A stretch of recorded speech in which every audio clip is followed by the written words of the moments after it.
Olá, queridos, tudo bem? Gostaria de compartilhar uma palavra que está inclusa no Sermão da Montanha, onde Jesus Cristo ele nos ensina sobre como nós deveríamos orar. Mateus capítulo 6, do versículo 5 em diante, Jesus começa a nos ensinar como nós não devemos orar. Então ele começa dizendo o seguinte: e quando orardes, não sereis como os hipócritas, porque gostam de orar em pé nas sinagogas e nos cantos das praças para serem vistos dos homens. Em verdade vos digo que eles já receberam a sua recompensa. Tu, porém, quando orares, entra no teu quarto e, fechada a porta, orarás a teu Pai, que está em secreto, e teu Pai que vem em secreto te recompensará. E orando, não useis de vãs repetições, como gentios, porque presumem que pelo seu muito falar serão ouvidos. Não vos assemelheis, pois, a eles, porque Deus, o vosso Pai, sabe o que tendes necessidade antes que lhe o peçais. Jesus agora ensina como deve ser a nossa oração, a partir do versículo 9, onde ele diz o seguinte: portanto, vós orareis assim: Pai nosso que estais nos céus, santificado seja o teu nome. Venha o teu reino, faça-se a tua vontade, assim na terra como no céu. O pão nosso de cada dia dai-nos hoje, e perdoa-nos as nossas dívidas, assim como nós perdoamos aos nossos devedores. E não nos deixes cair em tentação, mas livra-nos do mal, pois teu é o reino, o poder e a glória para sempre. Amém. Quando nós lemos esses ensinamentos de Cristo Jesus, nós podemos então refletir sobre alguns aspectos interessantes. Dentro desse primeiro ponto, nós precisamos ter a cautela de não sermos tão literais e não entendendo a profundidade do que Jesus deseja ensinar.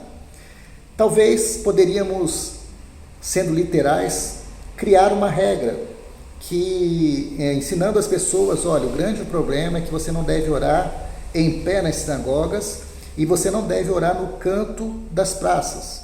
Mas a grande questão é que Jesus deixa muito claro, ele traz como referencial de algo que nós não deveríamos fazer.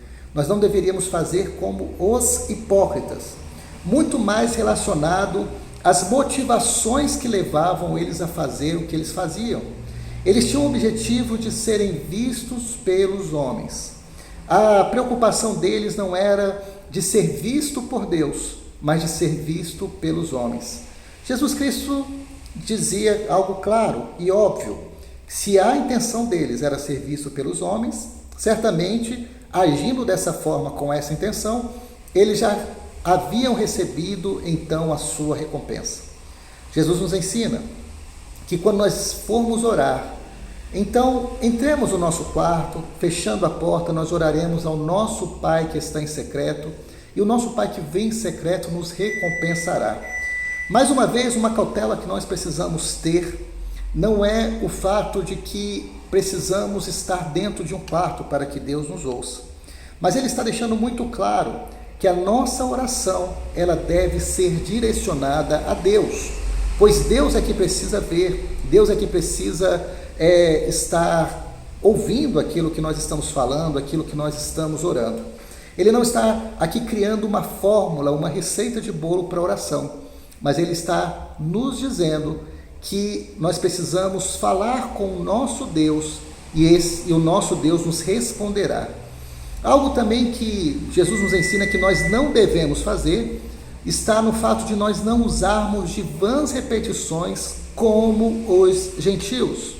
Os gentios, eles oravam e repetiam as suas orações, presumindo que pelo seu muito falar eles seriam ouvidos.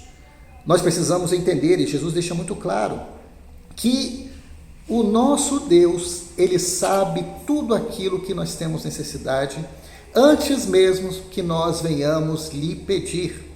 Então, a grande questão é a motivação que levava aquele grupo de pessoas a orarem e aquela forma de se conduzir para tentar, quem sabe, convencer a Deus, quem sabe, para tentar falar para Deus o que ele deveria fazer, são práticas que não devem estar presentes nas nossas orações. E então Jesus passa a nos ensinar a forma correta que nós devemos dirigir as nossas orações a Deus.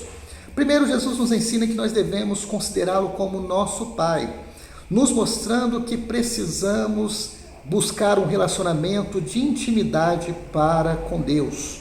O nosso Deus é um Deus santo e nós precisamos entender essa realidade.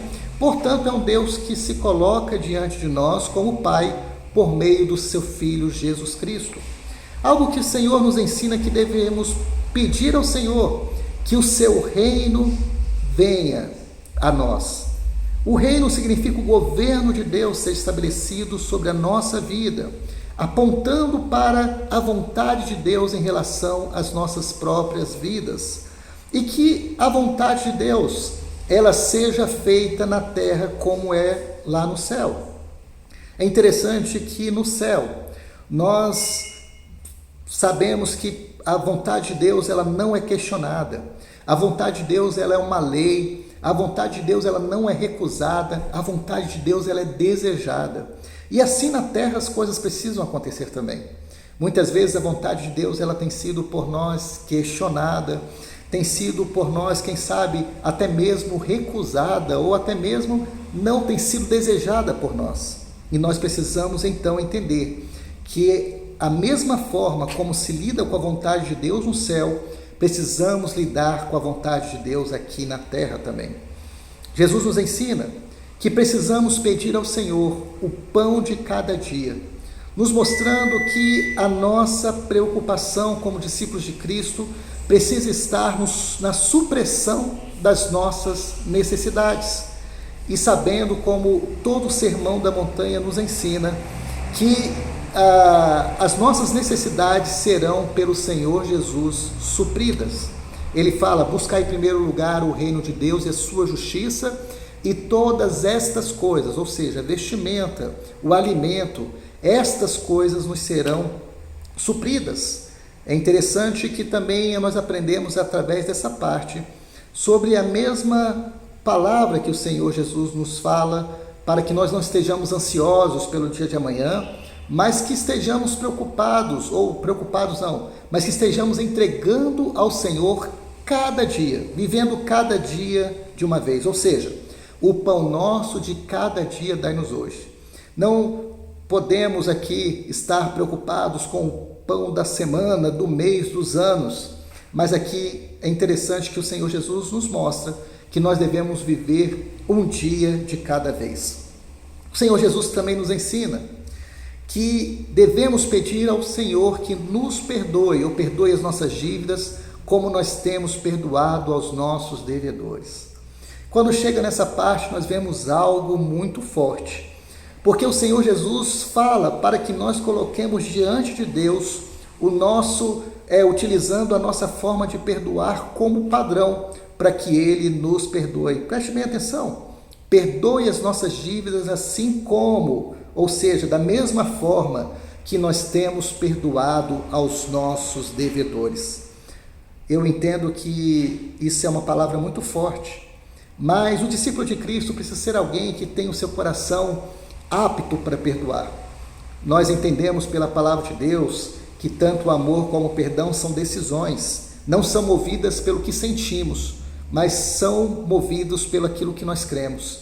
Então precisamos, como discípulos de Cristo, estarmos preparados para estar liberando o perdão para todas aquelas pessoas que nos ofendem, que se tornam nossos devedores. E a oração termina dizendo o seguinte: e não nos deixes cair em tentação, mas livra-nos do mal, pois teu é o reino, o poder e a glória para sempre. Amém. Essa última parte também da oração nos leva à seguinte reflexão, que nós temos de fato uma autorresponsabilidade para com a nossa vida, porém na dependência de Deus.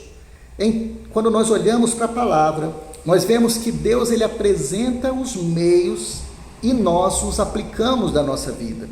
Quando o apóstolo Paulo nos ensina que nós devemos andar no Espírito e consequentemente não satisfaremos os desejos da carne, ele nos deixa muito claro que não adianta simplesmente nós tentarmos não satisfazer os desejos da carne sem andar no Espírito.